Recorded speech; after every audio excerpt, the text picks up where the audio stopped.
Bonjour et bienvenue pour cette nouvelle vidéo. Je vais m'intéresser aux énergies qui vont vous habiter pendant les 15 derniers jours du mois d'octobre, la deuxième quinzaine. Donc je vais vous faire un tirage, c'est des tirages que j'aime bien parce que je mélange plusieurs jeux. Donc il y aura une partie tarot qui va être un petit peu sur ce qui va vous arriver, les énergies et les choses sur lesquelles vous devez travailler. Il y aura une partie un petit peu prédictive avec un oracle. Et puis également une carte bonus de l'oracle vintage que j'ai déjà utilisé dans d'autres vidéos et qui va vous donner une ligne directrice, un espèce de fil rouge avec un mot directeur un petit peu auquel vous raccrochez quand vous êtes un peu dans le doute pendant la période concernée. C'est un tirage sur lequel vous allez pouvoir choisir votre tas de cartes. Donc je vais procéder au tirage, je vous laisse penser un petit peu à ce que vous voulez. Et puis après, une fois que vous aurez bien choisi le tas de cartes qui vous convient, en tout cas que vous ressentez, on procédera aux interprétations. Je vous mettrai les timings dans la description, ce qui vous permettra de passer plus vite si vous avez choisi le tas numéro 2. Pardon. Et puis j'espère que ces tirages vous conviendront et en tout cas vous aideront à traverser les 15 derniers jours du mois d'octobre. Voilà, on ne va pas attendre plus longtemps, on va tout de suite passer au tirage. A tout de suite. Bien, donc nous allons procéder immédiatement aux deux tirages. Donc je vais d'abord utiliser dans un premier temps l'oracle, le tarot des Visconti Forza, qui est un tarot de Marseille. Donc voilà, je le mélange.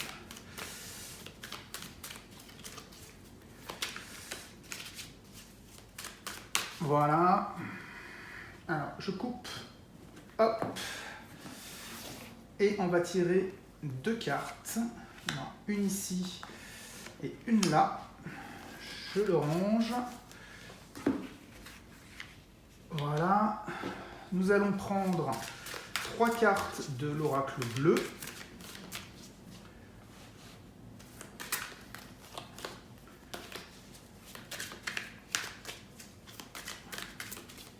Voilà. C'est parti pour les énergies de la deuxième moitié du mois d'octobre.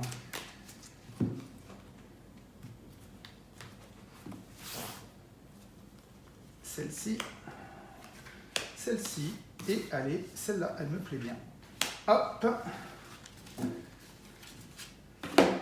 Et pour terminer, la fameuse vintage, voilà, qu'on va prendre à la coupe. Donc, me voici avec le tirage du mois, le premier tirage pour les énergies du mois d'octobre. Et pour le deuxième tas de cartes, ce sera le tarot des druides, donc qui est un Rider-Waite. Donc selon votre sensibilité à un jeu ou à un autre, écoutez, je vous laisse choisir soit le Visconti Forza, soit le tarot des druides.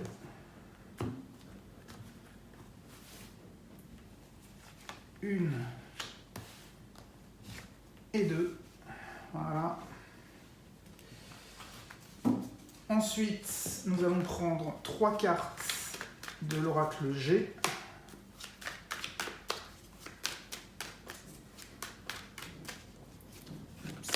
Je fais là celle-ci.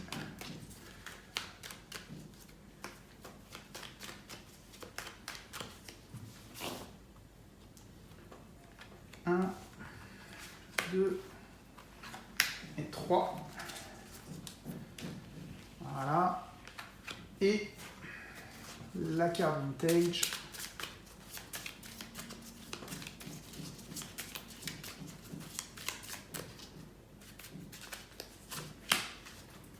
Voilà, donc je les replace correctement, joliment.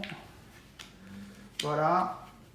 Et nous allons procéder maintenant au tirage des deux ensembles. Donc je vous laisse choisir si vous avez plus d'affinité pour un tarot de Marseille. Vous allez choisir le tas numéro 1 qui est composé du tarot Visconti Sforza, de 3 cartes d'oracle bleu et une carte vintage. Et si vous préférez le Rider-Waite, eh bien je vous donne rendez-vous pour le tarot des druides, l'oracle G, et la carte vintage. Je vous laisse vous concentrer, je vous laisse faire votre choix et je vous dis à tout de suite pour les résultats du tirage. À tout de suite.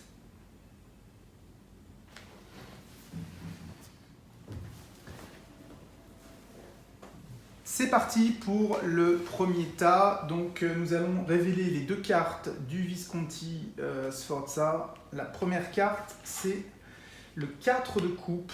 Alors le 4 de coupe, les coupes en fait c'est tout ce qui concerne les sentiments, l'affectif, les choses un petit peu intimes, enfin qu'on ressent, enfin toutes ces choses-là. Le chiffre 4 représente les choses assez stables. Donc en fait, vous allez avoir sur la dernière partie du mois d'octobre, pour ceux qui ont choisi ces jeux-là, eh bien quelque chose d'assez stable en fait dans votre réussite et dans les choses que vous allez recevoir, que ce soit sur un plan des affaires ou sur un plan sentimental ou affectif. Mais en tout cas, il y a des choses qui sont relativement stables, qui sont assez immuables et donc vous allez profiter normalement de manière relativement sereine. Il n'y a pas grand-chose qui peut ébranler cette stabilité-là. Et en ce qui concerne, on a un arcane majeur qui est les étoiles. Et ben les étoiles, en fait, il y a plusieurs notions dans cette carte-là. En fait, c'est la première notion la plus évidente, c'est qu'il faut suivre sa bonne étoile. Donc suivre sa bonne étoile, ça veut dire déjà, premièrement, il faut la trouver. Mais surtout, il ne faut pas hésiter à se laisser guider aussi par son intuition, par des choses qui vont bien. Mais c'est aussi un symbole dans cette carte-là d'avoir un mental relativement apaisé, une sérénité intérieure. Il y a des choses qui se réalisent et on va tout doucement vers la progression et vers la fin. C'est une des dernières cartes, elle porte le numéro 17, donc c'est une des dernières cartes du jeu et du cycle, et donc on se rend compte que c'est une carte qui apporte un petit peu de maturité, on est un petit peu sur la fin du cycle et on vit les choses avec sérénité, avec tranquillité. C'est très cohérent avec le 4 de coupe qu'on a tiré précédemment, parce que effectivement ce 4 de coupe il apporte stabilité et également de la sérénité, il n'y a pas d'inquiétude à avoir, c'est une carte qui est très stable.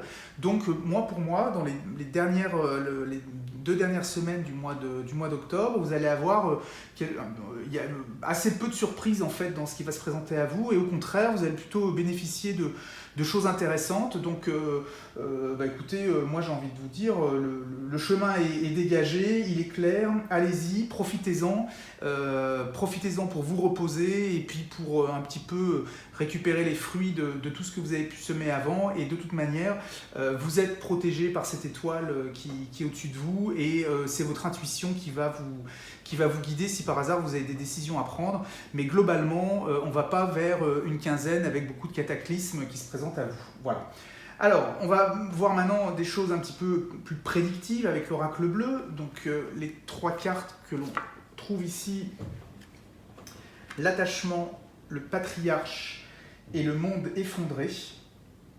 Alors, ces 3 cartes-là, par rapport à ce qu'on a dit un petit peu plus haut, le tarot a une notion un peu plus intérieure et avec un travail sur soi un peu plus puissant que ce que peuvent être des oracles avec des choses plus prédictives et plus légères, en tout cas, et plus court terme.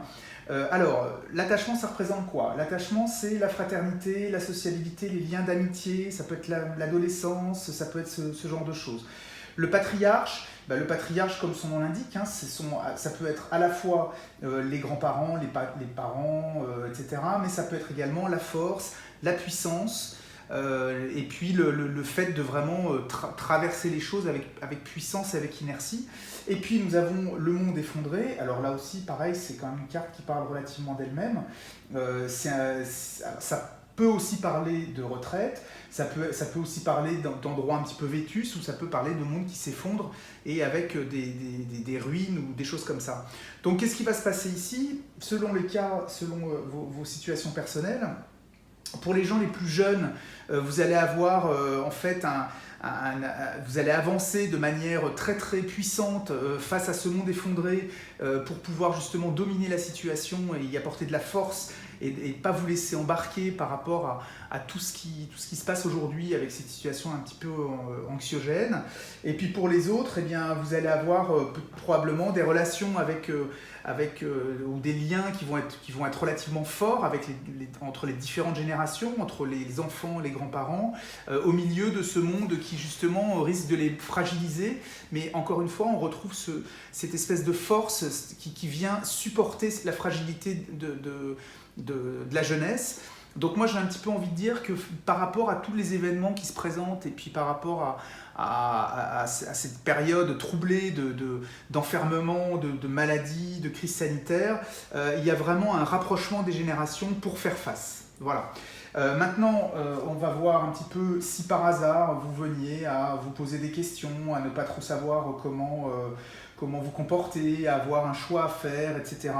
En gros, qu'est-ce qu'on va vous conseiller ? Eh bien, on a la grâce. Alors la grâce, qu'est-ce que c'est ? C'est faites une pause, appréciez la simplicité du moment. On retrouve un petit peu ce qu'on avait ici. Vous n'allez pas vivre d'un point de vue matériel, richesse sentimentale, toutes les choses un petit peu importantes de la vie. Ça va être très stable, vous n'allez pas avoir beaucoup de problèmes. Donc effectivement, si à court terme, vous vous retrouvez sur des luttes de génération, des angoisses par rapport à cette crise sanitaire, par rapport aux choses qui se présentent à vous, eh bien, prenez le temps de faire un break, de faire une pause, prenez le temps justement d'apprécier la simplicité du moment, d'avoir de la gratitude, vivez les choses avec humilité, ça c'est ce que vous dit la grâce. Donc laissez-vous porter par effectivement ces générations qui vont vous aider, laissez-vous porter par ce qu'on va vous dire sur la manière de gérer les choses et surtout laissez-vous porter par votre bonne étoile qui est là et qui va vous accompagner. Donc surtout, pas d'inquiétude par rapport à ce tirage. Nous avons un contexte qui est très difficile, ça on ne peut pas le nier, mais heureusement vous allez le traverser, j'ai envie de dire, avec beaucoup de sérénité, beaucoup de gratitude et il y aura assez peu de conséquences en fait, puisque pour vous les choses sont relativement stables. J'espère que ces explications étaient claires par rapport à ce tirage. Si vous avez des questions, n'hésitez pas évidemment à me les poser en commentaire. Si vous avez aimé la vidéo, si vous aimez ce type de tirage, faites-le moi savoir. Mettez des petits pouces bleus dans tous les sens, ce qui permettra justement de faire découvrir ces tirages à d'autres personnes et qui pourront en profiter. Voilà, je vous souhaite une bonne fin de journée, je vous dis à très bientôt. Et puis pour ceux qui ont choisi les autres cartes, eh bien, nous allons passer tout de suite à la découverte des autres jeux. Et je vous dis à bientôt. Et bien voilà, on va attaquer le deuxième tirage. Donc pour ceux qui ont choisi le tarot des druides, l'oracle G, nous allons en parler. J'ai mis de côté le premier et nous allons tout de suite retourner les cartes qui vous concernent si vous avez choisi ce tirage-là. Alors le 2 d'épée. Le 2 d'épée, vous le voyez ici, vous avez une femme qui a 2 épées. Les épées, ça symbolise un petit peu tout ce qui est la pensée, tout ce qui est le conscient, les décisions, l'intellect, etc. Elle est à la croisée de 2 chemins. Ce qui veut dire que cette femme-là, eh bien, elle est un petit peu ennuyée parce qu'elle a un choix à faire et un gros dilemme parce qu'elle ne sait pas vraiment vers quoi elle doit se diriger. Donc les personnes qui ont choisi ce tas, vous risquez de vous trouver face à des dilemmes ou à des contradictions ou en tout cas des décisions à prendre qui ne vont pas forcément être faciles. Vous risquez de beaucoup cogiter et vous risquez de confronter des points de vue qui vont s'opposer et les choix ne vont pas être simples en tout cas. Alors maintenant, on va voir un petit peu ce qui vient là. Alors le fou, tiens c'est curieux, c'est encore une arcane majeure. Dans les 2 tirages, on a eu une mineure, une majeure, c'est bon, c'est comme ça, la magie des cartes. Alors le fou, qu'est-ce qu'il vous dit par rapport à cela ? Il vous dit que si vous voulez partir à l'aventure, attention, préparez votre coup, ne soyez pas trop imprudent. Vous voyez, on a un fou quand même qui est pas loin, s'il ne regarde pas où il marche, il risque quand même de tomber de la falaise et de se faire quand même très très mal. Donc par rapport aux différents choix et par rapport aux différentes choses que vous allez avoir à choisir, certes c'est des choses qui ne vont pas être faciles à faire, c'est pas des décisions que vous allez prendre facilement, mais en revanche ce qu'on vous conseille, c'est que si vous voulez qu'elles soient prises dans le bon sens, soyez prudent, préparez le bon baluchon qui va bien, avant de vous lancer dans l'aventure, soyez sûr que vous êtes préparé, que vous avez analysé la situation, que vous avez bien regardé un petit peu autour de vous et que vous avez regardé tous les paramètres. C'est un petit peu ça que le fou vient vous dire par rapport à cette carte-là, c'est qu'avant de faire votre choix, ne vous lancez pas bille en tête, mais au contraire, essayez d'analyser les choses, essayez de repérer les dangers qui s'offrent à vous, et qui se présentent plutôt à vous, et essayez quand même de voir aussi ce que vous avez dans votre baluchon, votre besace, qui sont vos points forts. Donc attention à ne pas vous lancer dans des décisions, dans des prises de décision trop hâtives et de partir un petit peu comme ça à l'aveuglette. Mais au contraire, essayez quand même d'avoir quelque chose de réfléchi. Le fou, c'est la première carte du jeu, c'est la première carte du cycle, ce qui veut dire qu'en fait, vous avez encore tout à faire, donc le chemin sera long. On est plutôt sur un début d'aventure, donc il y a des choses qui vont se créer, qui vont se générer, et puis, mais malheureusement, vous aurez peu de visibilité. Donc essayez de mettre toutes les chances de votre côté, en blindant les choses, en préparant les choses et en évitant de partir un petit peu sur des sujets non préparés ou non maîtrisés. Alors voilà ce que nous dit le tarot des druides. On va maintenant regarder ce que nous apprend l'oracle G. On va aller sur quelque chose de plus prédictif, de plus court terme. Donc nous avons la balance, le printemps et la harpe. Donc la balance, écoutez, c'est tout ce qui est, ça peut symboliser le commerce, mais c'est aussi toutes les choses qui sont équilibrées. Ça montre qu'aujourd'hui, il y a des choses qui sont extrêmement équilibré. Le printemps, ça peut être une période de 3 mois, mais c'est également aussi le symbole des choses qui commencent à bourgeonner, donc des choses qui ne sont pas assumées, qui ne sont pas encore complètement décidées. Donc on retrouve cette notion d'idée et de choix à faire. Le choix, il n'est pas complètement mûri, il n'est pas encore fait. Et en revanche, on nous dit bien qu'il faut quand même qu'il soit équilibré et qu'il faut peser le pour et le contre dans la façon de faire toutes ces choses-là. Et nous avons ici la harpe qui nous rappelle que effectivement il y a des choses qui sont importantes, c'est tout ce qui est un petit peu pragmatique, mais que c'est bien aussi de temps en temps de s'intéresser à des choses plus futiles comme l'esthétisme, comme des choses qui sont un peu jolies, un peu déco, et de pas forcément tomber uniquement dans le pragmatisme du commerce, etc. Donc quand vous aurez des décisions à prendre, surtout pesez bien le pour et le contre, essayez vraiment d'avoir une décision qui sera mesurée et sous-pesée, mais apportez-y quand même un petit peu de fantaisie, sinon vous allez vraiment vous ennuyer, et il se peut que vous ne viviez pas très bien les choses, et que surtout que les décisions que vous allez prendre ne soient pas complètement adaptées à ce que vous cherchez. Nous allons terminer par l'oracle Vintage, qui va vous donner en gros le fil rouge, le chemin à suivre. C'est-à-dire que si vraiment par rapport au conseil que je vous ai donné ici, vous êtes vraiment perdu, vous ne savez vraiment pas comment vous y prendre, et bien raccrochez-vous à ce qu'on va vous dire là, comme étant un peu le conseil fil rouge et le conseil bonus de ce tirage. Eh bien, c'est la balance. Donc la balance, on retrouve cette idée d'équilibre. Donc vraiment, quand vous allez faire vos choix, quand vous allez essayer d'avancer, quand vous aurez des décisions à prendre, surtout pesez bien les choses. Mettez vraiment de l'équilibre dans vos décisions.